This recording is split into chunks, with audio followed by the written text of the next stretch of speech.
Bonsoir à tous. L'invité de l'entretien du jour est un homme politique, député à l'Assemblée nationale, membre influent de l'opposition tchadienne et président de l'Union nationale pour le développement et le renouveau. Il y a encore une semaine, il était candidat à l'élection présidentielle du 11 avril prochain dans son pays. Mais le 1er mars dernier, notre invité a annoncé son retrait de la course à l'élection présidentielle. Saleh Kebzabo, bonsoir. Bonsoir. Merci d'avoir accepté notre invitation et d'être en duplex avec nous. Si je vous demandais de me donner des nouvelles du Tchad, que pouvez-vous nous dire aujourd'hui? Elles sont mauvaises. Elles n'ont jamais été très bonnes ou reluisantes. Mais maintenant, on a pris un chemin plein d'embûches dont personne ne peut vous dire où il peut nous amener. Toutes les critiques qu'on faisait habituellement sur la mauvaise gouvernance, les détournements, les problèmes d'unité nationale mis à mal par Déby, les affrontements intercommunautaires, tous ces problèmes restent entiers. Et ils prennent aujourd'hui une autre dimension parce qu'on va à une élection inconnue, l'élection présidentielle. Et la CENI, qui applique la décision de la Cour suprême, qui est la haute juridiction du pays, ne nous écoute pas non plus et vient de sortir aujourd'hui des bulletins de vote destinés aux candidats comme spécimens sur lesquels il y a nos noms. Pour une fois que les institutions sont en avance, pourquoi vous critiquez la date? Quelle est la différence entre le 3 mars et le 9 mars? C'est une violation du code électoral. Le code électoral dit que la liste est publiée 30 jours avant la date du scrutin. Et le chronogramme de la CENI l'a respecté en indiquant le 9 mars, publication officielle par la Cour suprême de la liste des candidats. Donc, je pense que cette violation qui semble mineure, pour nous, on l'interprète comme étant le premier acte d'une série de violations qui vont intervenir par la suite, parce que il faudrait que vous sachiez que c'est la Cour suprême qui va valider les élections. Lorsque la CENI aura proclamé les résultats provisoires, elle enverra les documents à la Cour suprême, et c'est la Cour suprême qui valide, c'est la Cour suprême qui connaît le contentieux électoral. Et lorsqu'elle commence de cette façon-là, et quand on sait quel est leur niveau d'incompétence et de soumission au pouvoir, nous pensons tout simplement que le premier acte est indicateur de ce qui va venir par la suite. On va revenir sur votre retrait de la course à l'élection présidentielle. Concrètement, qu'est-ce qui a motivé ce retrait? Ce qui explique mon retrait, que je vais vous l'expliquer de la façon suivante. Notre parti s'est réuni en congrès extraordinaire le 13 février et a décidé donc que je devais présenter ma candidature. Et notre congrès a bien spécifié qu'il fallait que cette candidature soit suivie des faits, c'est-à-dire qu'on aille jusqu'au bout si toutes les conditions requises étaient remplies. Et c'est ainsi que nous avons, dans la semaine du 25 février, je crois, diffusé un chronogramme. On a diffusé un mémorandum, dans lequel nous avons en 12 points spécifié quelles sont nos conditions. Au jour où je vous parle aujourd'hui, je n'ai reçu aucune réponse d'aucune institution, ni de la présidence de la République, ni de la présidence de la CENI, ni de la Cour suprême. Et donc, nous avons trouvé tout cela curieux. Il n'est quand même pas normal qu'un candidat pose ses conditions et que personne ne lui réponde.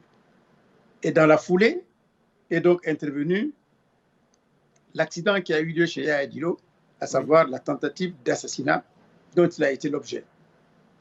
Nous avons trouvé que trop c'est trop. On ne peut pas aller tenter d'assassiner un candidat à l'élection présidentielle. Et de quelle manière?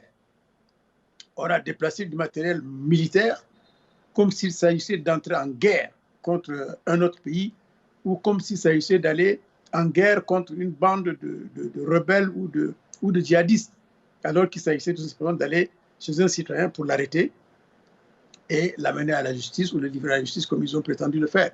Et donc, tout cela était tellement disproportionné que nous avons dit que si cela commençait comme cela, ben, ça risquait de s'aggraver par la suite. Et il fallait donc qu'on tire la sonnette d'alarme et qu'on retire notre candidature. vous ne pouvez pas prétendre forcément que c'est parce qu'on a voulu attenter à la vie de Yaya Dillo que vous ne voulez plus aller à l'élection présidentielle. Est-ce que c'est la peur de perdre une nouvelle fois ou c'est une peur pour votre propre vie? Je n'ai pas dit cela. J'ai dit que l'attentat chez Yaya Dillo a été la goutte d'eau qui a fait déborder le vase. Je répète que nous avons un mémorandum en 12 points qui constituait notre plateforme de conditions d'exigence pour aller à l'élection présidentielle. Qu'il y eut ou pas ces incidents de chez Yaya Dillo, on aurait certainement, peut-être quelques jours après, déclaré notre retrait. Donc tout cela, c'est une concordance, tout simplement. L'affaire Yaya Dillo est venue se greffer à cela comme un facteur aggravant. Je n'ai absolument aucune peur d'aller à une élection contre Déby, que j'ai l'habitude de battre. Mais je vous dis qu'en 2016, par exemple, nous l'avons littéralement battu. Il venait sur nos résultats en 4e position et cela n'a jamais été contesté formellement et avec des preuves. Nous, on a des preuves, eux, ils n'en ont pas. Ils ont magouillé avec la CENI et leur seule preuve qu'ils ont, c'est la CENI. Et donc, moi, je n'ai pas peur. Quand vous voyez la situation dramatique dans laquelle se trouve aujourd'hui le Tchad, c'est bien parce que de fraude en fraude, les Tchadiens ont été entraînés par Déby à faire de la résistance intérieure, à savoir qu'ils le sanctionnent par le vote et jamais ils n'acceptent les résultats du vote. Et donc, il faut que ça cesse. Et je crois que c'est en train de cesser actuellement. Les Tchadiens ont beaucoup gagné en maturité et vous avez une frange de la population la plus importante en nombre qui est représentée par les jeunes, qui aujourd'hui, surtout ceux qui sont éduqués, sont devenus très nombreux dans le paysage politique tchadien et commencent à assumer leurs responsabilités. N'oubliez pas qu'il y a 5 ans, ça faisait 25 ans que Déby était au pouvoir. Et donc, même les jeunes qui sont nés à son arrivée avaient déjà fini leurs études universitaires. Aujourd'hui, 30 ans après, cette tranche de la population qui est très éduquée est devenue aujourd'hui, en tout cas dans le régime tchadien, des gens qui sont des pères de famille. À 30 ans, chez nous, on se marie, on s'installe et sous. On ne peut donc pas leur raconter des sornettes sur quoi que ce soit. C'est des gens qui réfléchissent, ils sont éduqués, ils sont universitaires, ils ont fait de hautes études. Aujourd'hui, ils sont nombreux dans ce pays, donc on ne peut plus avancer comme avant. Saleh Kebzabo, j'étais en train de réfléchir à la stratégie de l'opposition et pour tout vous dire, je suis incapable aujourd'hui de dire quelle est la stratégie de l'opposition tchadienne. D'un côté, des candidats, un jour, des personnes sont candidats à l'élection présidentielle, le lendemain, elles ne le sont plus, comme vous par exemple, et puis ensuite, il y a cette envie de dire, nous voulons quand même battre Déby, nous voulons l'alternance. Je n'arrive plus à vous suivre. Vous comprenez ça au moins? C'est pourtant pas très compliqué. Voilà quelqu'un qui a toujours triché. Voilà quelqu'un qui a toujours volé. Voilà quelqu'un qui a toujours traficoté. Il a toujours modelé le texte à son image. Il a toujours modifié la Constitution plusieurs fois. C'est devenu pour lui un chiffon de papier. Quant à la loi électorale, n'en parlons pas. Voilà quelqu'un qui fait du clientélisme politique, qui aujourd'hui, pour parler de l'armée par exemple, a mis sur pied une armée totalement clanique qui est composée de 600, 700, 800 généraux. On n'en connaît pas les effectifs. C'est lui seul connaît peut-être les effectifs de notre armée. Voilà quelqu'un qui a mis sur pied une administration tout à fait incompétente en y nommant des gens inexpérimentés et incompétents. Voilà quelqu'un qui aujourd'hui a mis sur pied ce que nous appelons au Tchad un État totalement informel. Et moi, j'ajoute même que l'État tchadien est devenu un non-État. Donc voilà un peu tous ces instruments-là dont il dispose, la machine de l'État, qui est une machine de fraude électorale. Lorsqu'on va arriver après la présidentielle aux élections législatives, par exemple, vous comprendrez pourquoi aujourd'hui le Tchad a 113 départements administratifs, parce que chaque département a automatiquement un député et que dans ces régions du nord là-bas, qui sont totalement désertiques et donc sans population, il peut engranger sans coup férir 50 députés. Donc voilà, pour toutes ces raisons-là, il faudra comprendre pourquoi l'opposition n'arrive pas toujours à s'organiser. Il nous déstabilise. Comme disait un ami en rigolant, il nous a affamés et comme ça, il peut nous acheter à moindre prix. Heureusement pour moi que ce n'est pas mon cas. Mais enfin, c'est bien ce qui se passe. Il a créé toute une foule de partis dits de l'opposition qui, à l'occasion d'élections comme celle-ci, viennent nous perturber. Des gens dont on sait tout simplement que, comme le disent certains amis, ils ne peuvent même pas remplir une cabine téléphonique et peut-être même pas leur propre poche avec des militants. Ils viennent vous perturber, ils disent qu'ils sont candidats à une élection dont ils ne peuvent même pas payer la caution. Donc tout cela fait que l'opposition tchadienne est dispersée, elle est émiettée, et donc elle se met facilement, beaucoup plus facilement, au service de Déby, comme on le voit, et prétendre, comme on l'a fait, aller tout le temps à cette élection, c'est faire de l'accompagnement. La population elle-même nous a dit vraiment cesser de faire de l'accompagnement. Vous pouvez tout au plus vous entendre pour peut-être avoir un candidat unique, même là, ça ne sert absolument à rien. Laissez tomber tout ça. On va peut-être, avec l'histoire, trouver d'autres moyens pour régler le problème des élections au Tchad. C'est ce qui est en train de se passer. Et je crois que ce mandat qu'il prépare est pour Déby un mandat de trop. J'espère qu'il le comprendra. Et quand vous dites un mandat de trop, jusqu'où êtes-vous prêt à aller pour soit empêcher la tenue de cette élection, soit rendre la vie un peu plus difficile au maréchal Déby Itno? Les deux, parce que pour rendre l'élection impossible, il faut bien qu'on lui rende la vie à lui-même aussi impossible. Il a l'habitude de vivre dans les nuages, il est dans une bulle. Il n'a pas compris l'évolution de ce pays, il n'a pas mesuré l'ampleur des exigences de la jeunesse, comme on vient de le voir dans un autre pays africain que je ne nommerai pas. Il est totalement hors planque et je pense qu'il risque de le payer cher. C'est pour ça que je lui ai lancé un appel il y a quelques jours en lui disant que ce mandat, la tentative de prendre ce mandat est pour lui un mandat de trop. Il faut qu'il sache mesurer, prendre la bonne mesure de la situation et organiser une succession qui peut lui être favorable. Mais en tout état de cause, je pense qu'aujourd'hui, ce qui se passe au Tchad interpelle tout le monde. Et vous avez vu que c'est peut-être la première fois que les Nations Unies, après ces incidents, ont demandé l'organisation d'un dialogue. C'est la première fois aussi que même le gouvernement français a marqué, peut-être tactiquement, un certain recul, une certaine distance d'avec Déby en particulier. Donc c'est pour ça que je dis que c'est un mandat de trop. Il faut qu'il mesure vraiment ce qui se passe dans son pays. Il faut qu'il sache être collé aux réalités pour comprendre que s'il ne le fait pas, il serait peut-être contraint, malheureusement pour lui, de le faire malgré tout. Parce que les événements en cours que je connais dans mon pays vont s'amplifier. Ils vont s'amplifier de façon tout à fait pacifique. Nous ne sommes pas des guerriers, nous ne sommes pas des rebelles. Si tel était le cas, on serait parmi la rébellion, où nous avons plein d'amis avec qui on a mené des activités pacifiques ici, et qui, eux, ne croient plus justement que Déby va quitter pacifiquement le pouvoir. Eux, ils ont rejoint la rébellion. Nous aussi, tout en disant que Déby ne va pas quitter pacifiquement le pouvoir, nous y croyons à la démocratie, parce qu'entre autres actions démocratiques, reconnues d'ailleurs par notre constitution, même s'ils s'y opposent, ce sont les marches pacifiques. Vous savez qu'avec des marches, vous pouvez empêcher l'atmosphère sans brutalité.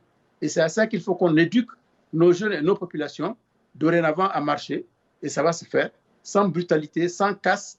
Rien que la foule humaine de 100 000, 500 000, 1 million de personnes dans une rue, ça peut impressionner un pouvoir pour qu'il puisse en tirer les conséquences. Et je pense donc que l'un dans l'autre, empêcher l'élection de façon pacifique ou provoquer une situation de gouvernance impossible pour Déby, ce sont des actions qui convergent dans la même direction. Au fond, vous rêvez secrètement de pousser le président Déby à vous inviter à la table pour que vous puissiez aussi manger un peu à la marmite, c'est ça?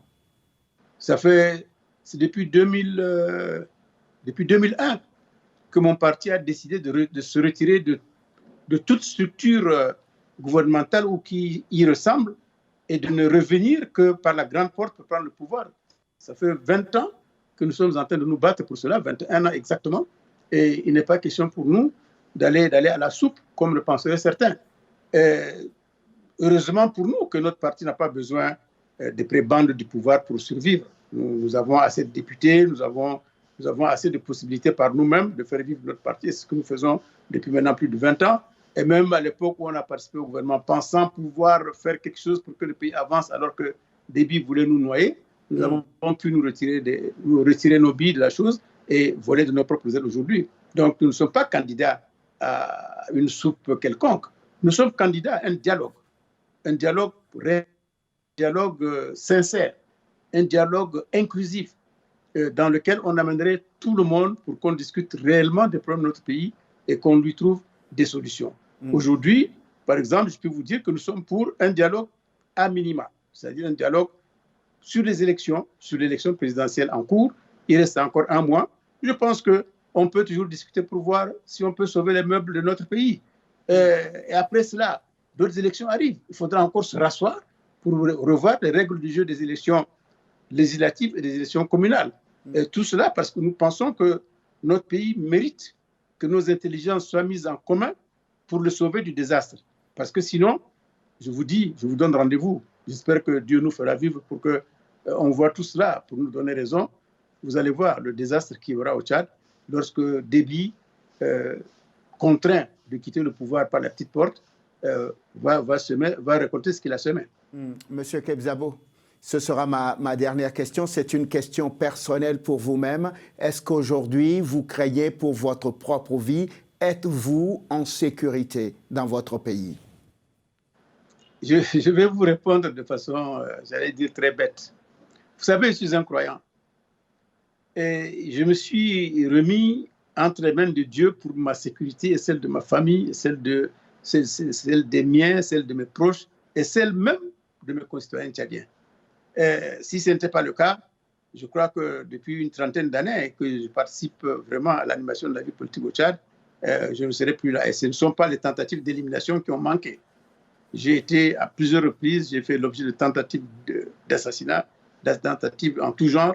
Et grâce à Dieu, je suis là encore devant vous aujourd'hui en train de parler. Je n'ai donc aucune autre protection que celle de Dieu. Je n'ai pas quelqu'un qui est armé dans ma maison. Je n'ai pas une arme quelconque dans ma maison. Et je crois que la meilleure solution pour tout le monde, c'est de prier Dieu pour sa propre solution, pour sa propre sécurité et pour que Dieu garde notre pays dans la paix. C'est ce que nous faisons. Saleh Kebzabo, merci infiniment. Je rappelle que vous êtes le président de l'Union nationale pour le développement et le renouveau. Il y a encore quelques jours, vous étiez candidat à l'élection présidentielle. Désormais, vous êtes retiré de la course à l'élection présidentielle, mais vous avez prévenu le président Idriss Déby que les choses ne se dérouleront pas de façon facile pour lui. Et s'il croit qu'il va être réélu facilement, vous lui mènerez la vie dure. C'est ça, hein? Absolument. J'espère qu'il entendra cet appel.